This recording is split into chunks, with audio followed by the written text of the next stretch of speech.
Hello guys, welcome back to my new blog. ఈ బ్లాగ్లో నేనైతే మా కంపెనీలో వర్షం పడింది. వర్షం పడిన తర్వాత కంపెనీలో ఉండే వర్కర్స్ అందరూ బయటకు వచ్చి ఎలా కన్వర్జేషన్ చేస్తున్నారు, మా టీం మాత్రమే. అంటే ఎలా కన్వర్జేషన్ చేస్తున్నారు, వాళ్ళు వచ్చేటప్పుడు పూర్తిగా తడిసిపోయి వచ్చారు. వాళ్ళ మాటలు ఏంటి, అసలు ఎలా అయింది, ఫన్నీగా కొంచెం అయితే జరిగింది. సో అదంతా నేను ఈ బ్లాగ్లో యాడ్ చేస్తాను. బ్లాగ్ చూసి ఎంజాయ్ చేయండి. ఓకే, పూర్తిగా వర్షం పడుతుంది ఇప్పుడైతే. నార్మల్గా చాలా గట్టిగా పడింది వర్షం. ఇంకా तड़चुకుంటూ వచ్చాడు ఆయన. क्या हुआ, पूरा बिक गया? क्या मतलब हालत बहुत खराब हो गई अभी बिका लेके. పూర్తి తడిచిపోయారు. ఇతను కూడా తడిచిపోయారు. అందరు తడిచిపోయారు. ఏం చేస్తాం, చాలా గట్టిగా పడింది వర్షం అయితే. మాత్రం చాలా గట్టిగా పడింది. చలో जी, उसको बोलो ना जल्दी आने के लिए. अरे बारिश का कपड़ा लेके इधर रुकने से बेकार है ना.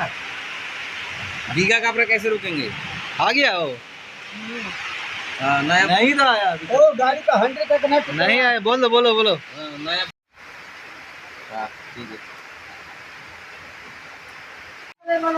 ఈ ప్లానింగ్ చూడండి. దీంట్లో ఫోన్స్ ఉన్నాయి. ఇంకా ఓకే, దీంట్లో ఫోన్స్ పెట్టున్నారు. ఈ కవర్లో ఇలా వెళ్తారు. ఇంకా चलो बारिश में चलो. जल्दी आ जाना. मोबाइल पकड़ लिया ना सबका? हाँ ठीक है. नहीं, मैं फोटो नहीं निकालूंगा, वो मिथिलेश जी निकालेगा. वो तो ग्रुप में है ना. मैं अभी फोटो नहीं खींच रहा हूँ. ठीक है,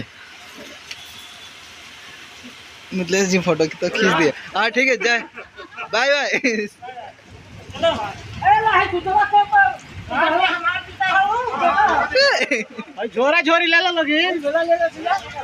లక్ష్మణ్ అన్నయ్య, మిథిలేష్ అన్నయ్య వీళ్ళిద్దరూ ఇప్పుడు ఫోన్స్ చూసుకుంటూ ఉన్నారు. ఇంకా వర్షం అయితే తగ్గిపోయింది. బయట వర్షం పూర్తిగా తగ్గిపోయింది. వాళ్ళకి అయితే లాక్ చేస్తున్నారు లక్ష్మణ్ అన్నయ్య.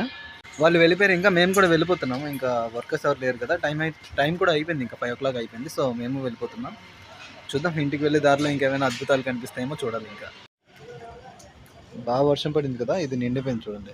ఇక్కడ నెక్స్ట్ ఇది కూడా.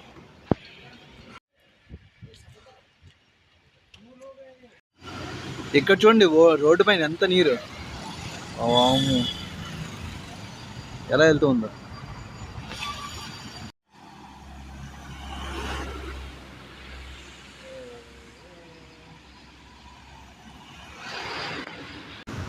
ఈ పూట అయితే లీవ్ కొంచెం వేరంగా అయిపోయింది. ఇలా లంచ్ బాక్స్ తీసుకొని వెళ్తూ ఉంటే ఏమనిపిస్తుంది తెలుసా, స్కూల్కి వెళ్ళే రోజులన్నీ గుర్తొస్తున్నాయి. స్కూల్కి కాలేజ్కి వెళ్ళేటప్పుడు మనం లంచ్ బాక్స్ తీసుకెళ్దాంగా, ఆ రోజులన్నీ గుర్తొస్తూ ఉన్నాయి. రూమ్మేట్స్ వాళ్ళే నాకు వెళ్ళిపోతూ ఉన్నారు. వాళ్ళు వీధిలో చూడండి, సీసీటీవీ కెమెరాస్ సేఫ్టీ కోసం. ఇది ఫ్లెక్సీ ప్రింట్ చేస్తారు కదా, ఆ ప్లేస్ ఇది. ఇప్పుడు కనిపిస్తున్న బిల్డింగ్లో మట్టి వినాయకుట్లు తయారు చేస్తూ ఉంటారు. అంటే ఇప్పుడు గిఫ్ట్ షాప్స్కి ఇస్తూ ఉంటారు. అలాంటివి భలే ఉంటుంది. నేను ఒకసారి చూస్తూ లోపలికి వెళ్ళాను అనమాట. అంటే బయట నుంచి కొన్ని కనిపిస్తుంటాయి కదా విగ్రహాలు, అవి చూసి లోపలికి వెళ్ళాను. ఇంకా దగ్గరికి వెళ్తే అంటే కొనొచ్చా అని చెప్తే సింగిల్గా కొనడానికి అవ్వదు, బల్క్గా ఆర్డర్ ఇచ్చుకోవాలి ఇక్కడ అని చెప్పారు. అంటే ఏమో సింగిల్గా దొరుకుతుందేమో అని చెప్పేసి వెళ్ళాను, ఇంకా గిఫ్ట్ కోసం అని చెప్పేసి. కానీ దొరకలేదు. ఇంకా అక్కడికి వెళ్ళాను. వాళ్ళు ఏమన్నారంటే స్టోర్కి వెళ్ళండి అని చెప్పారు. స్టోర్ అక్కడ నుంచి కొంచెం వేరే ఏరియా చెప్పారు, నాకు గుర్తులేదు ఆ ఏరియా. వినాయకులు మాత్రం ఎక్సలెంట్గా ఉన్నాయి, నిజం చెప్తున్నాను. చూసాను, చాలా బాగున్నాయి. మట్టి వినాయకులు కదా, దానికి మంచి డిజైన్ చేసి ఉన్నారు, చాలా బాగున్నాయి. ఫైనల్లీ ఇంటికైతే వచ్చేసాం. ఓకే గాయ్స్, ఈ వ్లాగ్ని అయితే ఇక్కడితో ఎండ్ చేస్తున్నాను. నాకు తెలియదు ఎన్ని నిమిషాలు వచ్చిందో ఏంటో అనేది. ఒక్క నిమిషం వచ్చినా 2 నిమిషాలు వచ్చినా సరే ఖచ్చితంగా నేనైతే ఈ వ్లాగ్ని ఇలానే అప్లోడ్ చేస్తాను. నచ్చినట్లయితే లైక్ చేయండి, సబ్స్క్రైబ్ చేయడం అయితే మర్చిపోద్దు. ఉంటాను, బాయ్.